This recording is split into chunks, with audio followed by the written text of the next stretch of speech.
Hey people, this is Niklas from Culture, and you're watching ROCKFLESH.com.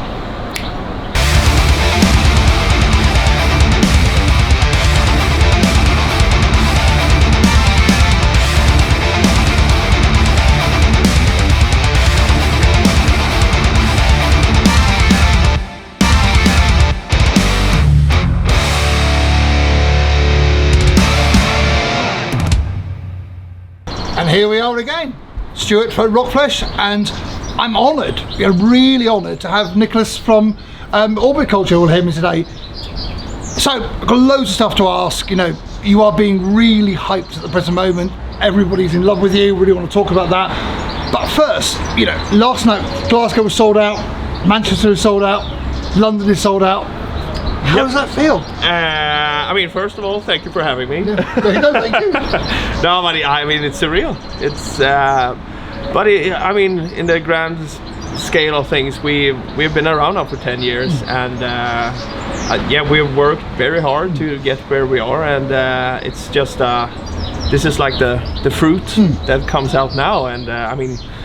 Those all the UK shows sold out pretty fast, so we were like, what the hell is going on, right? But yeah, we're super stoked and we're super lucky, and yeah, it's just a great time to be alive. And that passion actually comes along speaking to you about that real excitement, because it must feel really weird. You've got people like Matt Heafy, who himself was seen as basically being the new hope for metal, saying this are the future. Yeah. I mean, when I saw that video, I think it was Kerrang, and he said that like the big next thing in metal is us, and we were we just came from the Machine Head tour in the US, and I remember that day when they posted that, and we were all in the bus, like everyone on their phones, like looking at each other like, what the fuck is going on? But I mean, yeah, it's surreal. It's surreal. But it must, as you say, you've been doing this for 10 years. In many ways, you are the longest overnight success story ever. The fact that you've churned away at that. Was there points where, because there's 2 albums before Nigeria. I think everybody probably thinks Nigeria is where it starts, but there's 2 albums before that.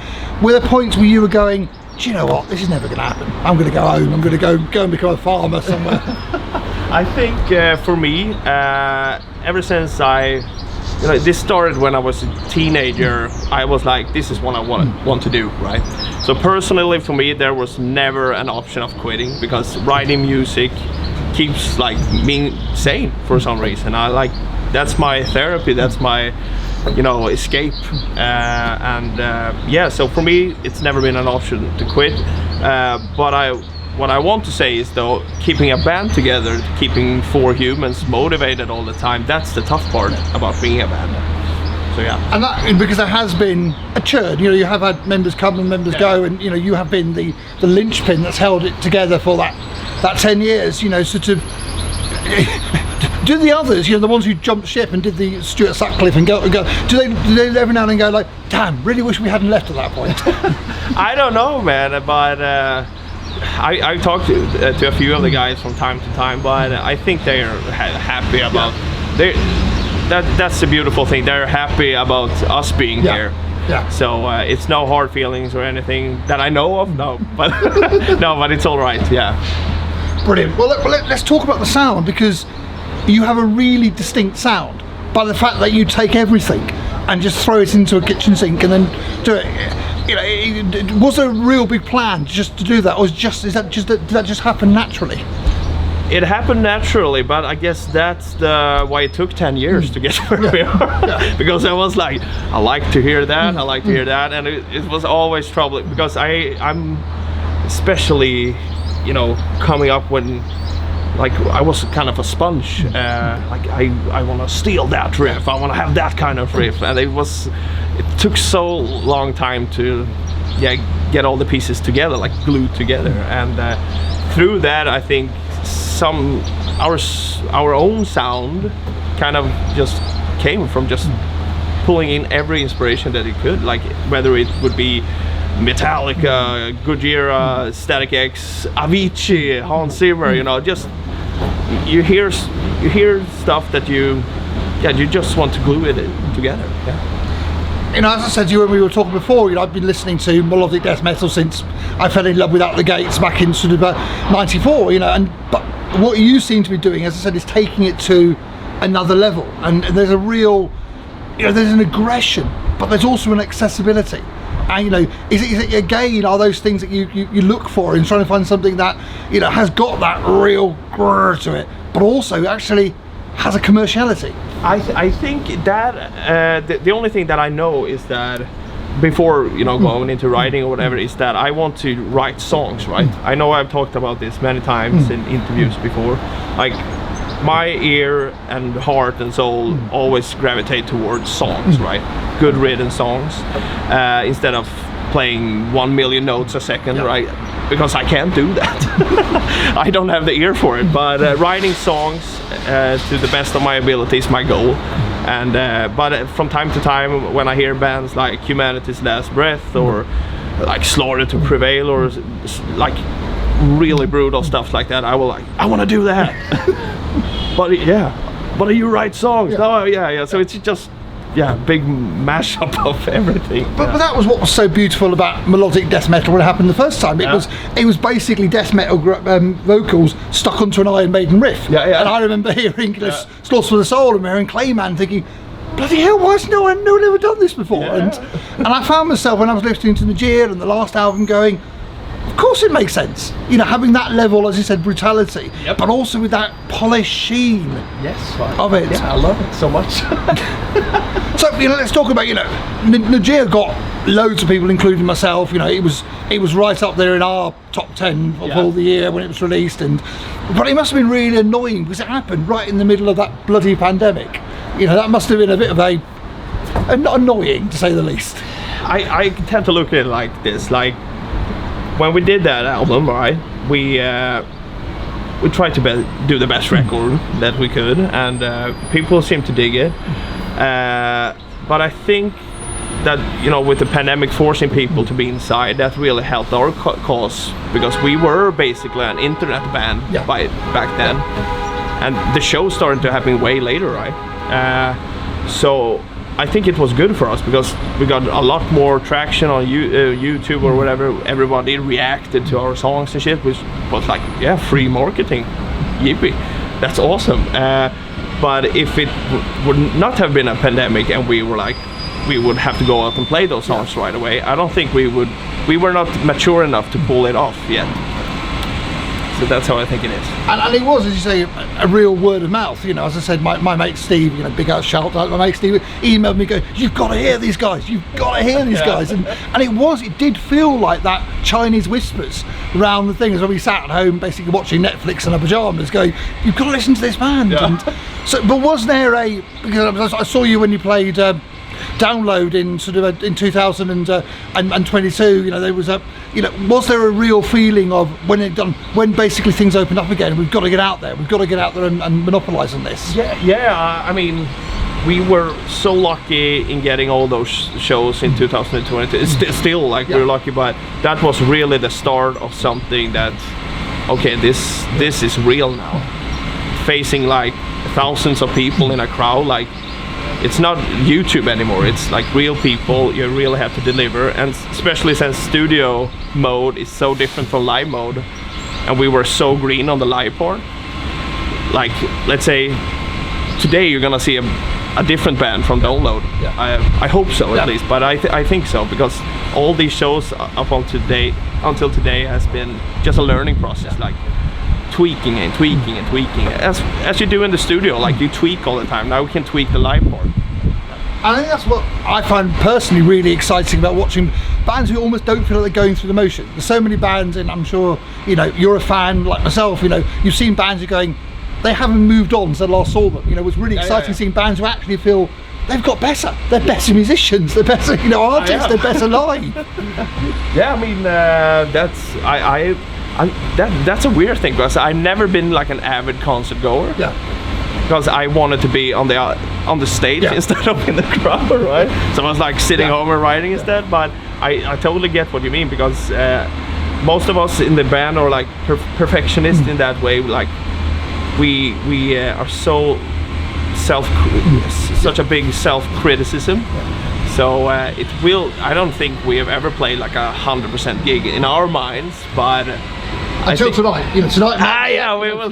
We'll try this to. might be it. Happen tonight. But, I think if that happens, then you don't evolve anymore. Well, that's the point. That's exactly it. Is almost. Why do you want to go up to 100? Because you can't go any further than that. Exactly. Yeah. And talking about that, sort of, Matt Heafy, you mentioned him before. You toured with Trivium last year. He's a perfectionist. He's a person who basically manages to reinvent his band each album. They come back sounding different. How was that? Going out with them and on that tour. Oh my God, it's amazing every day. Especially having the Bleed From Within guys, like getting so close to them, and that's a beautiful part about playing with all these sick bands, right? Because that's something that we were lucky, because we didn't have to dwell in a minibus for that long. It was straight into the bigger stages, which is fucking great. And that's where you learn so much how everything works behind the scenes, how Trivium were to us, like how professional they are with their crew, and it's just that's a whole different other sponge. And that's the other thing that's really exciting about you as a band, is actually you could fit with anybody, because you could stick yourself out with, as you say, Slaughter Prevail, or Dying Fetus, and you could also stick yourself out with even Def Leppard or a thing, because of that wonderful balance and stuff. I mean, I definitely think that it has helped us to get on such different tours. Like, we just came from the Machine Head tour, but just some months before that we were in the US with Avatar, which is still metal, but it's more like theatrical stuff. And people seem to dig it. So brilliant. Well, let's talk albums. There's been a real evolution between Najir and the latest one, but then you did an EP in December with new stuff. Is that, are you still, I know you said you write, are you still writing, are you still wanting to better records? Yes, of course, especially now when we signed a deal with Century Media now, like that release, which is gonna be an album, has to be like 10 out of 10. Songwriting, mixing, like everything has to be on par. So that's, I'm always like, as soon as I'm push the export button on the computer, like fuck this, on to the next thing. So what's the timescales with that? You've got this tour here. Is this just UK, or are you going on to Europe as well? So you're Europe, so you got that. Is it then back into the studio for the new album? Yep. I think the last show on this tour is close to our hometown, in Gothenburg, on the 6th of April, and right after that I'm just gonna go straight home, fire up the computer, and right away the whole rest of spring and summer. Right. So we should fingers touch wood, we should see something this year, you think? I don't know, mate. I mean, I don't know, but it has to be. We're gonna take time, because what we felt kind of on the Descent run was that the Descent album is that we were on the road at the same time as we were mixing and writing and doing, and I think I learned from that you really have to separate the studio from the live. So it's gonna be nice to just go home, rest a bit, and then just put on the studio mindset again. So you'll whet all appetites with tonight and the rest of the shows on this tour. Then you'll go away, and then probably next year you'll come back again. Festivals, bigger stadiums, arenas. From what I've heard and seen in the talks, with our team management and all that, it's 2025 will be our busiest year, and we've been kind of busy already, but it's gonna be great. As I keep saying, the buzz is just huge.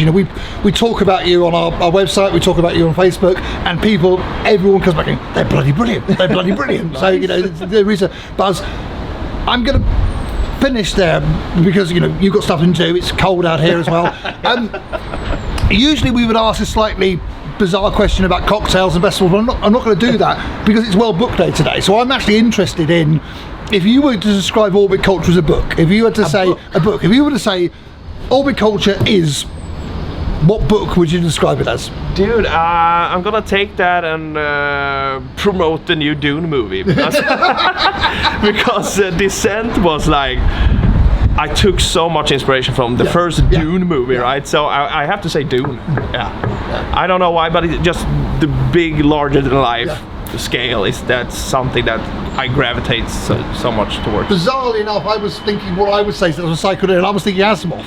I was going down that route, you know, or where I would go with it, because of just that scale, that scale, but also that complexity. And you know, people look at Asimov and go, bloody hell, it's far too complex, but then you get into it and it's stunning. You know, that's where I was going with the. Thank you, man. Thank you. But it's been an absolute pleasure. Really has been a pleasure to chat with you. Likewise. You know, and just good luck with tonight. Good luck with the new album. 2025, we're expecting you headlining Download, headlining Bloodstock, headlining Damnation, all over the shop. And and if you've not yet basically listened to it, go listen to the Legit. It is just stunning, absolutely stunning. But thank you. Thank you so much. Thank you for having me. Thank you. Thank you.